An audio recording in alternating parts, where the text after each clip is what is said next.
계속해서 갈라디아서 말씀 보고 있습니다. 오늘은 그 7번째 시간으로 상속자 종에서 아들로라는 제목으로 함께 하나님 말씀 나누겠습니다. 다들 정글북이라는 책 한 번씩 읽어보셨을 것인데 영국 작가인 러디어드 키플링이라는 사람이 1894년에 발표한 작품입니다. 우리가 잘 아는 것처럼 이 정글북은 모글리라고 하는 한 소년의 이야기가 중심이 되어서 이야기가 진행되죠. 호랑이 시어칸이 마을을 습격하고 사람들이 도망치다가 그 부모가 아이를 놓치게 됐죠. 모글리인데 그 모글리가 정글로 들어오면서 이야기가 시작됩니다.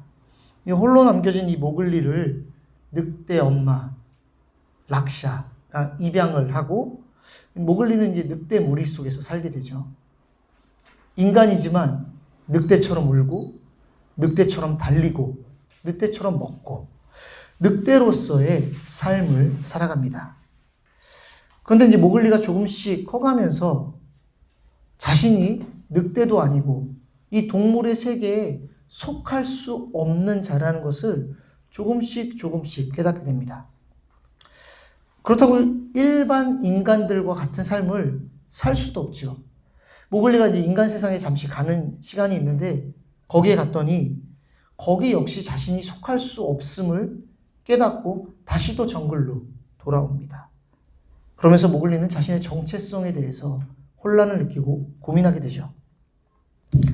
저희 아이들도 어린 시절에 이제 태국에 가서 지냈기 때문에 이 정체성의 혼란을 좀 느꼈던 것 같습니다.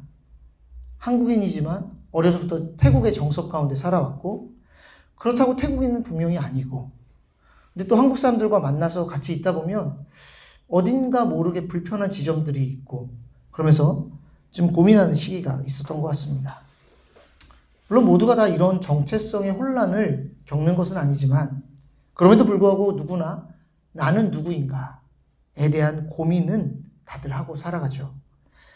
나에게 중요한 것이 무엇인지, 나는 어떠한 가치를 추구하며 살아가는지 이것에 대한 답을 찾아가는 것이 정체성의 확립에 도움이 됩니다. 그래서 온전한 나로 살기 위한 정체성의 심리학이라는 책의 저자인 박선웅 고려대학교 심리학과 교수는 정체성을 이렇게 정의합니다. 정체성이란 자신에게 중요한 것이 무엇이고 자신에게 의미 있는 일이 무엇인지를 이해하고 이를 바탕으로 삶의 방향에 대해 결단을 내린 정도를 의미한다. 이는 언제 어디서든 지키고자 하는 삶의 원칙일 수도 있고 어디에서 무엇을 하든 추구하고 싶은 가치일 수도 있다. 이렇게 정체성이 잘 형성된 사람들은 세 가지 특징이 있다고 하는데 첫 번째로 그들은 영혼의 엑스레이 사진을 가지고 있다라고 합니다. 무슨 말이냐면 자신에게 정말 중요한 것이 무엇이고 자신이 행복한 순간이 언제인지 또 자신의 삶의 가치와 의미를 부여하는 것이 무엇인지를 잘 알고 있다는 뜻이죠. 인생을 성공적으로 사는 사람들에게 공통적으로 들려오는 얘기는 부모나 아니면 사회가 원하는 일을 하는 것이 아니라 자신이 원하는 것, 정말 자신의 가슴을 뛰게 하는 그 일을 하도록 하라라고 말을 합니다. 그런 많은 사람들이 특히 우리나라 청소년, 청년들을 보면 공부만 하느라 자신의 영혼에 대해서 살펴볼 기회가 없어서 정말 무엇을 좋아하는지조차 알지 못하는 상황들을 많이 듣게 되죠. 두 번째로 자신의 목적지가 찍힌 내비게이션을 가지고 있다고 합니다.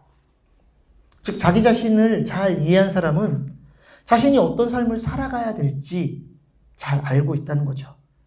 그래서 자신의 인생이 가야 될 목적지가 어딘지 아는 사람은 결국에는 거기까지 도달하게 된다라는 겁니다. 마지막으로 정체성을 잘 확립한 사람들은 삶에 대한 지침, 가치 판단의 기준을 분명히 가지고 있다고 합니다. 나 자신을 알고 내가 가야 될 곳이 어딘지 아는 사람은 어떤 일에 집중하고 또 어떤 일을 거절하고 어떤 일을 미루어야 할지 그 판단을 분명하게 내릴 수 있다는 거죠. 이 글을 읽으면서 야, 이런 인생 살면 참 멋지고 행복하겠다라는 생각을 좀 하게 되었습니다. 나 자신에 대한 정체성이 분명할수록 우리 인생이 더욱더 선명해지고 흔들리지 않는 삶을 살아갈 수 있는 것 같습니다. 여러분도 어떻습니까? 여러분들의 정체성을 잘 확립해 가고 계십니까? 여러분들이 좋아하는 것, 여러분들이 인생에 가치 있게 느끼는 것, 또 여러분들의 삶의 목적지, 이런 방향의 설정들이 잘 되어 있으십니까? 요즘은 자기 자신을 알고자 하는 많은 현상들이 일어나는 것 같습니다. 그래서 요즘엔 다 MBTI를 기본적으로 물어보죠. 그리고 애니어그램 같은 검사도 많이 하고, 더 나아가서 상담을 통해 자신이 원하는 것, 자신의 내면을 들여다보는 훈련들도 사람들이 많이 합니다. 이런 현상이 개인적으로 참 좋다라고 생각이 듭니다. 나를 아는 거 너무 중요하죠. 그런데 우리가 한 번 더 생각해야 될 것은 하나님 앞에서의 정체성. 나를 창조하시고 또 나를 구원하시고 지금도 내 삶을 인도하시는 그 하나님이 나를 어떻게 바라보시는지, 성경은 우리 인간에 대해서 어떻게 말하고 있는지, 그 정체성이 무엇인지를 우리가 알아가는 것 참 중요하다는 생각을 합니다. 특별히 오늘 본문은 하나님 안에서 우리가 어떤 존재인지 아주 잘 설명해 주는 본문입니다. 먼저 우리가 오늘 본문을 좀 이해하기 위해서는 지금 세 가지 이야기를 좀 알아야 되는데, 당시 로마의 문화입니다. 첫 번째로는 상속자에 대한 이야기입니다. 당시 로마법에 따르면 미성년자, 아직 성인이 되지 않은 상속자는 어떠한 재산권이나 권리를 주장할 수가 없었다고 합니다. 당시 로마의 그 부자나 권력자들의 상속자는 14살까지는 아버지가 정한 후견인 밑에서 훈련을 받아야 됐고, 그가 상속받을 그 재산은 25살이 되기까지는 청지기에 의해서 관리되어졌다라고 합니다. 아들이고 상속자인데 다 자기 거지만 그 나이가 차기 전까지는 관리자의 지배와 명령에 따라야 하는, 그래서 마치 종과 같은 삶을 살아야 했다라는 것이죠. 이것이 상속자에 대한 이야기입니다. 자, 두 번째 이야기는 노예 시장에 대한 이야기입니다. 당시 로마는 끊임없이 정복하고 또 영토를 확장해 갔으며 그 전쟁을 통해서 많은 노예들을 잡아오게 됩니다. 그래서 노예를 사고 파는 시장이 아주 활발하게 로마에서는 열렸는데, 이런 시장에 가면 노예 상인들이 각 노예마다 가격표를 붙이고 이 노예가 어떤 면에서 탁월한지 막 설명을 합니다. 그러면 흥정을 하고 또 누군가는 노예의 그 가격을 지불하면 그 노예를 살 수 있게 되는 거죠. 그렇게 노예를 사게 되면 그 노예는 평생 그 새로운 주인을 섬기며 살아야 됩니다. 이것이 노예 시장에 대한 이야기입니다. 자, 마지막으로 당시 부유층에 있었던 입양에 관한 이야기입니다. 당시 로마 시대에도 입양 제도가 있었는데 지금 오늘날이랑은 좀 그 의미가 다른 것 같습니다. 오늘날은 좀 부모가 없는 아이를 입양해 오거나 이렇게 좀 표현하기 그렇지만 불쌍한 아이를 입양해서 행복한 가정에서 잘 키워나가는 어떤 이런 의미가 있다고 한다면, 당시는 그렇지 않았습니다. 당시의 입양 제도는 가문의 혈통과 재산을 보호하고 그것을 잇는 하나의 수단으로서 하는 입양이었고 아주 중요한 법적인 장치였다고 합니다. 그래서 입양을 받는 그 당사자는 아주 큰 영예로운 순간이 되었다고 합니다. 특별히 자식이 없는 부유층 집안은 대를 잇기 위해 가난한 집안의 아이를 고르거나 아니면 심지어 자신에게 있는 종의 아이들 중에서 아주 똑똑하고 충성스러운 아이를 골라서 입양을 하기도 하였다고 합니다. 이렇게 입양이 되면 친아버지는 더 이상 아들에 대한 어떠한 권리도 주장할 수 없고, 입양된 아들은 입양이 되는 그 순간부터 새 아버지와 함께 살면서 친아들과 동등한 권리를 보장받았다고 합니다. 이것이 이제 입양에 대한 이야기죠. 자, 이 세 가지 이야기를 왜 먼저 하냐면 이 이야기가 오늘 본문 가운데 다 들어있고 이 이야기를 잘 이해하면 오늘 본문을 좀 더 선명하게 이해할 수 있기 때문입니다. 오늘 본문의 1절과 2절 말씀이 아까 첫 번째로 이야기한 상속자에 대한 이야기입니다. 자, 상속자는 아버지와 또 가문의 모든 것을 다 받기로 결정된 사람이지만 때가 되기 전까지는 종과 다를 바 없이 지시를 받고 훈련과 교육을 받아야 되는 존재였습니다. 그래서 3절 말씀 보면 이와 같이 우리도 어렸을 때에 이 세상의 초등학문 아래에 있어서 종노릇 하였다라고 말하고 있는 거죠. 여기서 초등학문은 문맥상 보면 율법으로 우리가 이해할 수 있습니다. 갈라디아 교회 성도들을 미혹했던 거짓 교사들의 가르침. 즉 율법을 지켜야지만 너희가 구원에 이를 수 있다라고 말하는 그 가르침에 매여 있는 모습을 사도 바울이 초등학문 아래에 매여서 종노릇하는 모습으로 비유하고 있습니다.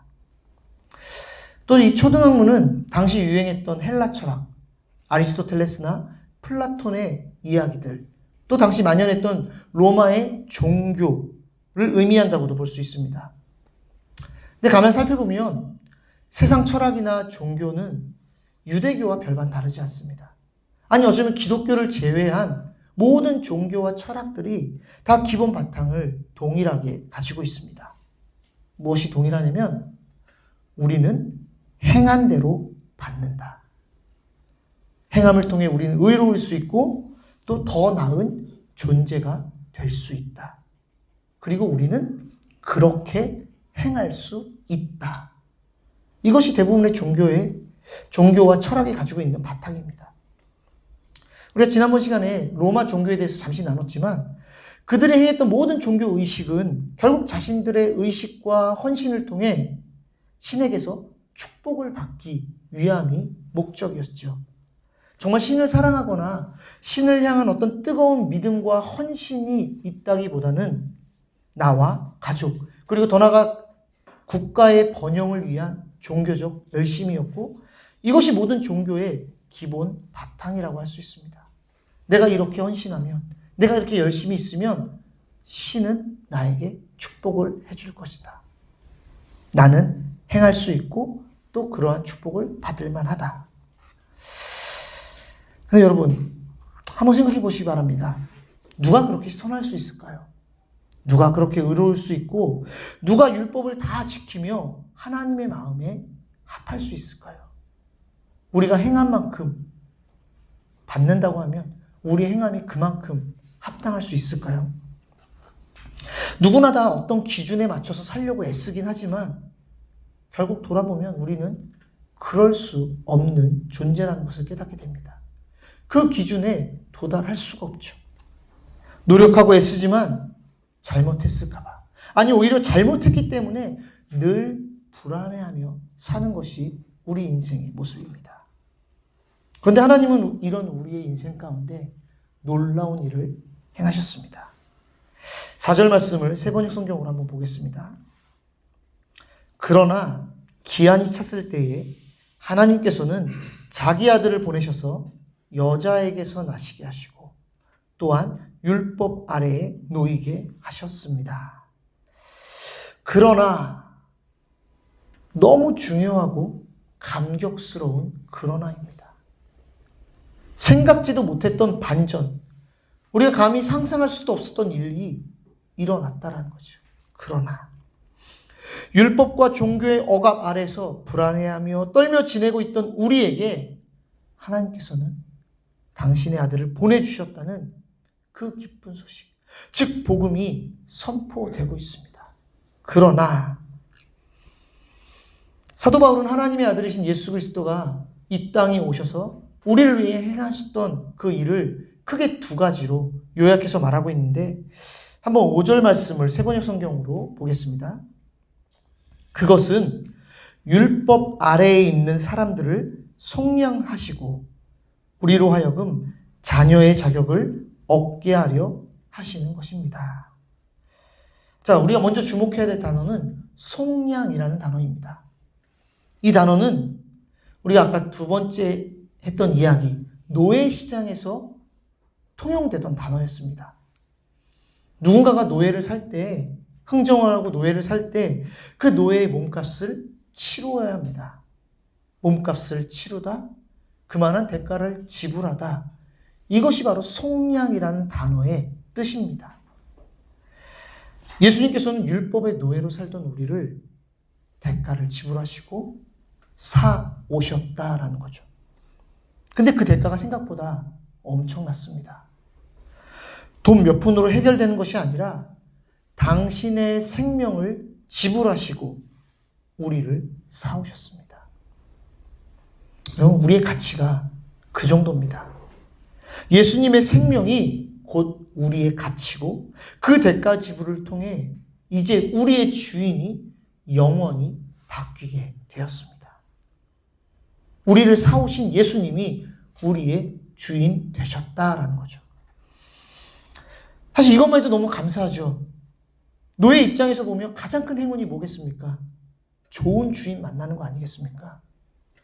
비인격적이고 억압받고 학대를 받다가 정말 좋은 주인, 인격적이고 따뜻한 주인 만나서 행복하게 사는 것, 노예로서 너무나도 큰 행운일 것입니다. 근데 놀랍게도 예수님은 우리를 그 종의 위치에 두지 않으셨습니다. 당신을 섬기는 존재로 우리를 두지 않았다라는 거죠. 우리로 하여금 종이 아닌 하나님의 자녀로서의 자격을 얻게 하셨습니다. 이것이 아까 이야기한 세 번째 입양에 관한 이야기입니다. 자녀의 자격이 주어졌다는 것은 새로운 가정에 입양했다라는 의미와 동일합니다. 이제 아버지가 바뀌었고 새로운 신분이 주어진 것입니다. 예수님은 당신의 생명으로 우리를 사오시고 거기서 그친 것이 아니라 우리를 종의 자리에서 하나님의 자녀로, 하나님의 상속자로 새로운 지위와 특권까지 허락해 주셨습니다. 이것이 바로 예수님께서 우리 가운데 행하신 놀라운 복음의 메시지입니다. 여러분 어떻습니까? 우리는 우리의 신분을 종종 망각하며 살아가고 있지 않습니까? 우리가 주로 기억하는 것은 예수님께서 우리를 죄의 노예에서, 율법의 노예에서 구원하신 것을 기억합니다. 너무나 놀라운 은혜죠. 감사하죠. 그런데 우리가 입양되어서 하나님의 자녀가 되었다는, 이제 우리의 아버지가 바뀌어서 하나님의 자녀가 되었다는 그 놀라운 특권을 잊고 살아갈 때가 있진 않은지. 만약에 이렇다면 우리는 용서를 받아서 너무 감사하지만 여전히 자녀로서의 자유함은 누리기 힘들게 됩니다. 그래서 착하게 살며 헌신하며 영적인 실적과 공로를 가지고 하나님 앞에 나아가 인정받고 보상받고 싶어지는 거죠. 그분이 나의 아버지라고 생각을 하지 않는다면 우리는 노력해야 됩니다. 그 은혜를 갚기 위해 우리는 열정적으로 살아야 되는 거죠. 그러나 여러분, 예수님의 구원은 단지 우리를 죄에서 사해 주시는 그 은혜로 끝내지 않으셨습니다. 이것은 마치 죽음을 기다리던 한 사형수가 사면을 받고 감옥에서 나온 이야기와 동일합니다. 물론 이것도 엄청난 은혜지요. 죽음만을 기다리던 그 사형수가 사면을 받고 자유하게 된 것, 너무나도 큰 사건이고 기쁜 일이지만 만약 여기서 끝난다면 그 사형수는 앞으로 어떻게 살아가야 됩니까? 혼자 힘으로 그 험한 세상을 살아가야 되죠. 조금이라도 성공하려면 어마어마한 노력과 열정을 가지고 살아가야 됩니다. 그러나 예수님은 우리를 단지 감옥에서 석방해 주신 것뿐만 아니라 거기서 끝내지 않으시고 왕의 자녀로 입양시켜 주셨습니다. 그 나라의 상속자가 되어서 모든 것을 마음껏 누리며 살아가는 특권까지 허락해 주셨다는 것이죠. 이것이 바로 복음이 주는 메시지입니다. 그래서 6절 말씀에 하나님께서는 그 아들의 영을 우리 마음 가운데 보내주셔서 우리가 하나님을 아빠, 아버지라고 부를 수 있게 해주셨다라고 말합니다. 예수님은 우리에게 하나님의 아들, 하나님의 상속자라는 법적인 지위를 허락해 주셨습니다. 이것이 객관적인 진리죠. 예수님께서 십자가에서 우리를 위해 행하셨던 그 놀라운 사건이라고 한다면 성령님께서는 그 객관적 진리가 우리 안에 들어와 우리가 주관적으로 체험할 수 있도록 그것을 깊이 깨달을 수 있도록 도와주시는 분입니다. 아, 정말 그렇구나. 하나님이 멀리 계신 분이 아니라 내 아버지 되시는구나. 내가 그분을 아버지라고 부를 수 있는 특권이 있구나. 나의 신분이 변화되었구나. 깨달을 수 있도록 도와주시는 분이 바로 성령 하나님이시다는 것이죠. 그래서 성령님께서는 우리로 하여금 하나님을 부를 때 감히 아버지라고 부를 수 있도록 우리 안에서 역사하시는 분이십니다. 여기서 부른다는 것은 그냥 누구의 이름을 단순히 부르는 것이 아니라 큰 소리로 부르짖는다라는 의미가 있는 거죠. 하나님을 향한 깊은 마음. 와, 어떻게 그분이 나의 아버지가 되시다니. 그 깊은 마음을 경험하면서 아빠, 아버지 부를 수 있도록 성령 하나님은 오늘도 저와 여러분들 가운데 역사하고 계십니다. 여러분, 하나님은 우리가 하나님의 자녀이기 때문에 우리와 더 친밀하고 인격적인 관계를 맺고 싶어 하십니다. 부모라면 당연히 자녀와 더 친밀해지고 더 인격적인 관계를 맺고 함께하고 싶죠. 왕과 신하, 주인과 종의 관계가 아니라 하나님을 아빠, 아버지라고 마음껏 부르면서 하나님의 모든 것을 누리는 정말 상속자로서의 삶. 이것도 내 거고 저것도 내 거고 마음껏 누리는 그 삶을 살아가기를 주님은 원하고 계십니다. 그래서 하나님은 예수님을 존중하듯이 오늘 저와 여러분들을 존중하십니다. 우리가 어떠한 성취나 실적을 통해서만 인정받는 것이 아니라 이미 자녀이기 때문에 그 자체로 우리를 존중해 주시고 인정해 주십니다. 내 모습이 어떠하든지 내 삶이 어떠하든지 간에 주님은 여전히 우리를 사랑하시고 인정하시고 존중해 주십니다. 우리가 하나님의 자녀라는 의미는 예수님이 가지셨던 그 모든 권리, 아들로서의 그 권리를 우리도 동일하게 누리고 있다는 것을 의미합니다. 그래서 우리가 마치 예수님처럼 아름답고 의롭고 신실한 존재인 양 감히 하나님 앞에 나아갈 수 있는 거죠. 그것이 얼마나 놀라운 특권인지 우리는 종종 잊고 살아가는 것 같습니다. 여러분, 주님의 것이 다 우리의 것입니다. 놀랍지 않습니까? 그 주님의 것이 오늘 다 우리의 것입니다. 우리가 이렇게 당당하게 주장할 수 있는 이유는 우리가 그분의 자녀이자 상속자이기 때문입니다. 그리고 이것이 바로 우리의 정체성입니다. 그래서 여러분, 더 이상 하나님 아버지의 눈치를 보며 살지 않았으면 좋겠습니다. 이렇게 살면 하나님 기뻐하실까? 이렇게 살면 하나님은 어떠하실까? 물론 우리가 주님을 사랑하기 때문에 주님 마음에 합당하게 살고 싶은 마음은 있지만 그것을 넘어서서 눈치 보거나 불안해하거나 염려하며 살지 않았으면 좋겠습니다. 그저 하나님 아버지와의 그 친밀한 관계 속에서 하나님을 더 깊이 알아가고 그 사랑의 관계 속에서 당당하게 기쁘고 행복하게 살아가면 참 좋겠습니다. 언제든지 하나님을 아빠 아버지라고 부르면서 자녀됨의 그 축복을 누리며 살아가는 저와 여러분들 되시기를 주님의 이름으로 축원합니다.